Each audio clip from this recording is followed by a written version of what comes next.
SEC charges gig economy platform for $2.6 million unregistered coin offering, Bitcoin news. The U.S. Securities and Exchange Commission has charged Thor Technologies and its co-founders with conducting an unregistered securities offering.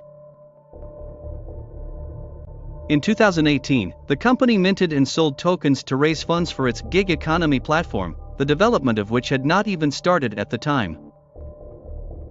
The SEC complaint alleges that Thor and Shin sold Thor tokens to the public to raise funding for their software platform, which was supposed to be used by gig economy workers and businesses. At the time of the sale, no development work had been done on the Thor platform, and the tokens could not be used anywhere else.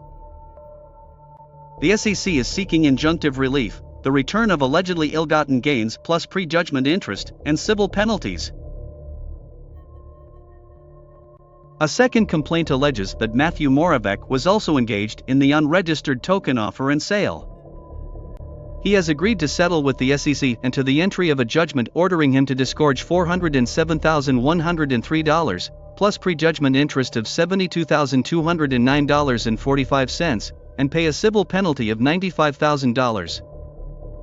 Moravec will also be banned from taking part in crypto asset offerings for a period of 3 years.